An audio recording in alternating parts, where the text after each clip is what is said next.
Hashem Svasai Tiftach Ufi Agitilasacha. We're now in the 10th parak of Daniel. It is now in the 3rd year of Koresh, Melech Paras, and this Devar Nigila with Daniel. There's something that's going to be very clear to Daniel. Now, Daniel is Asher Nikra Shmo Belshazzar. Here, he's called Belshazzar. Why is he called Belshazzar here? We're now in Koresh. Koresh was the king of Paras, of Persia. Now we've done Media, with Dariavish, now we're doing Persia. And so this is like a relic of the past. And perhaps it suggests something that Daniel, it's giving a chizuk to us, that Daniel has survived from the time of Bavel, where he was named Belshazzar. He was taken from Galus, taken into Galus, and he's made it all the way through, which again is a symbolic understanding of, we make it through the Galioses, and he's still on the top. Ve'emes hadavar, and this is a davar nigla, which means it's being revealed to him. And we've gone through whether he's a real Navi, if he's getting Nevuah, what this is exactly. But Daniel is getting some sort of very important mar'eh, and that we know is going to be connected to a deeper understanding of what he's already heard. So he's come through with this vision, and as a result, Bayimim Hahem, Ani Daniel Hayiti Metabel Shlosha Shvuim Yamim, that I, Daniel, upon hearing this and understanding that things are about this vision, he's fasted for 3 weeks of days of mourning. So what does that actually mean? So some say, if we go back and we understand what happened with Koresh. So what happened with Koresh, the Melech of Paras, is that he allowed the Jewish people to go and to ultimately rebuild the second Beis HaMikdash. And upon hearing that, one would think, okay, good news, El Al is flying again, everyone can come, and yet that most of the Jews don't go. Most of the Jews stay back. Only a handful of Jews go. And then, just like he had made the edict so suddenly and so surprisingly, that he allowed for, he said, the holy God of the Jews deserves to have a temple and a house for himself, so too, very shortly thereafter, he put a halt on it. And as a result, the Jews were no longer. And so for 18 years, for a very long time, no one is doing what had already had been started. And when it's continuous process where Daniel is experiencing that no one's doing anything, then as a result, he starts to really mourn, because he starts to give up and to feel very upset with the idea of, what is this? When are we going to? When are we going to have some sort of reprieve? And he knows through this nevuah, it's very, very hard for him to hear what he has to hear, and I guess to have a vision in what he has to envision. Other people say that he's mitabel shlosha shvu yamim is the 3 weeks, the ominous and very inauspicious time in the Jewish cycle. Now, it happens to be that this part, it doesn't correspond to the actual 3 weeks, and we'll see why, but each week representing one for Bavel, one for Paras, one for Madai, or one for Bavel, one for Baras and Madai, one for Yavan. And so that's really where we get to the 3, it's weeks, it's not years. So in any event, so what happens? And that is, Lechem chamudos lo achalti. So the word chamudos that we've heard to describe Daniel comes back here. And lechem chamudos are delicacies, the quality bread. Lo achalti basar v'yayin lo ba'elpi, the meat and wine. He's really abstaining from all of those physical pleasures. V'soch lo sachti, and he doesn't put any oils or creams on him. Ad malo shalosha shvuayim, for these, until these 3 weeks are over. And then on the fourth day of the first month, meaning Nisan. Some say that this was really that he kept all of this during the Yontif of Pesach. How could he keep it during the Yontif of Pesach? Like, that's inappropriate. We have all the wine. That's the highlight of the Seder. But really, he was saying, how can I feel like a Ben Chorin? How can I feel it when I'm in Gullus and this is terrible and I don't see an end near? And what he's seeing and what he's experiencing, and he davens, and he's so upset, and so he can't. And there were minhagim all throughout Jewish history where people took upon themselves not to eat only at night, or not to eat delicacies, zecher l'chorban. And so it's not inconceivable that he would take something on like this. But now he gets this nevuah next to the Chidekel, and that is the Tigris River. Why? Because we've said he is a Navi in Gullus, and a Navi in Gullus has to surround themselves with something very pure. And so water, a lot of his nevuahs happen with the pureness of the water. And he sees, behold, there is a man standing there dressed all in ready in fine gold, and he has appearance of lightning, and his eyes are flaming torches, and he's, his legs are the color of bronze, and his speech is very loud. Kakol Hamon, who is this? What is this? Well, while he's seeing it, the other people who are around him, they don't see it. And again, who are those people? So the people that are with him could have been Hanan, Yam, Mishael, and Azariah. We never heard from them again. But perhaps they were just in, Daniel's shadow, doing their good and being their best selves. And they just, nothing, again, everything that's written, Ladoros here is written for us. But, they just didn't feature.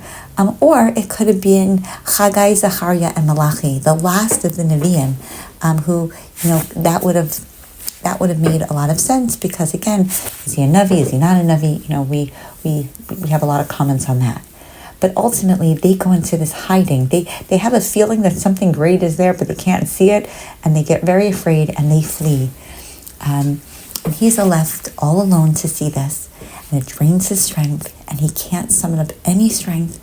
And he hears that the guy's starting to speak. So he lies down on the ground, and the hand touches him.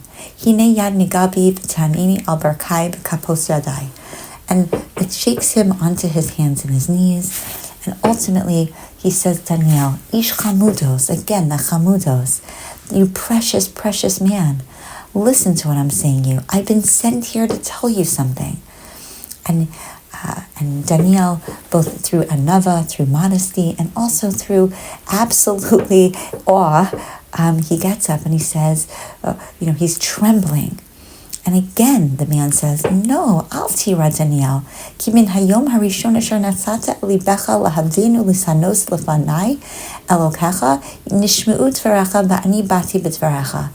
From the day, that first day that you decided to feel the Chorban, to feel the pain of Klal Yisrael, to daven on their behalf, to fast, not to look good, what that day was the first day and the only time that you needed to have your tefillos answered and to have your tefillos heard.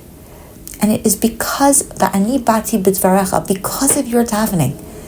There's that one-to-one correlation. You davened on behalf of other people. We always say, if you daven on behalf of other people, this is a really important source for it. It comes true. And because of you, I am here. You should just know, but the Sar Malchus Paras Omed Lenegdi Esrim Be'echad Yom, for the last 21 days, the Persian king has, now who's the Sar Malchus? So essentially, the Mefarshim talk about that every nation of the world, in order for them to exist, they have a sar, they have a mazel, they have someone who represents them in Shamayim and fights on their behalf. And as long as they're around, that nation is around. And so the Malchus of Paras is around, so their sar is around. And for 21 days, he's been hitting and trying very hard to go against Klal Yisrael. And this man, who is Gabriel, what happens is what happens is he is fighting. He's fighting in Shemayim because unlike the other nations, Bnei Israel, they don't have a Sar. They have a Kadosh Baruch Hu. But they have Gabriel, who tries to act as an intermediary or to fight off the Sar, and just to be helpful. And he gathers also Michael. Michael too is there to do and to be helpful to weaken the princes that are mentioned. And all of these different people, and so Michal comes to help me because I've been working really hard with these kings of Paras, these Sar of Paras. They, because they're on top of the world right now, their representative in Shemayim is very strong too. And I have to make you understand that yes, there's going to be something bad, but ba'achris hayamim, there is going to, it's going to get dark. But there's also a chazon liyamim. There's going to come a vision for those days too. And it's hard now. And they're going to go from Paras and Madai to Yavan. And that's going to be very hard. And then there's going to be, the ultimate of Galios. And so while he's saying these things, Daniel's keeping quiet. And then the man sees that, that Daniel's having a difficult time. So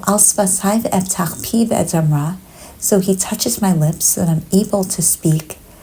And then he says, please, I don't have the strength. Lo asarti koach, I just don't have the strength for this. How can I do galus? How can I do all this pain? How can I do all the anti-Semitism? How could there be a Holocaust? How could it be like this? I just don't have the strength. And so, the spirit is, b'neshama lo nishar lo bi. There's no spirit left to me. And what happens? The man touches him again and strengthens him. And he says, Al tira ish chamudos. Don't you worry, my precious man. Shalom lach. One day it will be good. Chazak b'chazak. Be strong and be strong. He says that chazak 4 times. He says it between pasuk 18 and pasuk 19. 4 times he's using chazak. Be strong. I will make you strong. And so ultimately, that allows. But why? Why does it have to happen? Why? But now the Gabriel says, now I have to go back to fighting the Prince of Persia. And then, unfortunately, Behinei Sar Yavan Ba. And after that, there's going to be Yavan, there's going to be Greece. And no one's there to help me except for Michael, who's going to give me strength. Together, we're going to Al Ela Ki in Michael Sarchem. That's just what Ba'agid Lacha es Haroshim Bechtav Emes. I'm going to tell you what's written. This is in the book of truth, that there's only Michal who's going to help. And so ultimately, we don't have a happily ever after, but we have an understanding that we have a Sar of Michael, we have Gabriel, and they fight our battles, they help what goes on in Shemayim. And as long as there is a Sar of an enemy, that enemy can exist. But Hashem promises that it's going to be good. And our job is chazak, chazak, chazak, chazak. And perhaps it's not just strengthen, but what we say at the end of every book of the Torah when we're finished, we say chazak, chazak, v'nitz chazik. Our strength lies in the power of HaKadosh Baruch Hu's Torah. The mitzvos, if we daven, look what happens. We open up a pathway, a communication that HaKadosh Baruch Hu wants. And he says, you daven to me, you felt the pain of me not having a home and the Chorban and Galus. Now that is why Daniel is in Shushan. Why is he there? Why didn't he go back? Because he is the earthly representative of what Gabriel and Michal are doing up above. And, we're entering into the Parsha of Chayei Sarah. And I'm dedicating this year to my grandmother, whose Yortzeit is Chaya Sarah. Her name was Sarah. And I think that just like we have intermediaries in Michael and Gabriel who help and help at all of what we're doing on the way to HaKadosh Baruch Hu, so too we have each one of us, I'm sure, but my grandmother in particular is a Melit Yosher. She stands by the gates. And in this week's Parsha we talk about, we have so many psukim and we go into detail about the Maras Machpelah, about the plot, the burial plot that was sold by Ephron to Avram. Why? And the Mefarshim talk about that the Maras Machpelah was holy because it is where the imahos, the avos and the imahos are buried. Because of the people that are buried in the Maras Machpelah, that is what gave it something to the extent that it's even called Shar HaShamayim. Shar HaShamayim? You know what Shar HaShamayim is? That's the Beis HaMikdash. That's the Shar HaShamayim. But the holiness of the people, the Abos, the Imahos, and my grandmother, who's named after the Sarah Imenu, that holiness, they are conduits to be Melit Yosher to all of us. They are the Shar HaShamayim. She was such a holy woman, and she was the gateway. She was like that malach that could then pass along as an intermediary between us down here and HaKadosh Baruch Hu, and make sure her neshama have an aliyah, and may all of us just always remember that it's not only our tefillos, but it's the tefillos of the people before us, the people that were Moser Nefesh, the people all throughout the generations that are really carrying the tefillos on their way up to Shamayim. And Hashem looks at all of the actions of people who feel His lack, the people who feel other people's lack. When you look and you feel and you live a life like Daniel did for 21 days, for a very long time, feeling the pain and the plight of Klal Yisrael. In that zechus, Hashem comes and says, I was listening to you from day one. And in that zechus, plus the zechuyos of our ancestors, may we be zocha to get out of the galus, abimhira b'yaminu.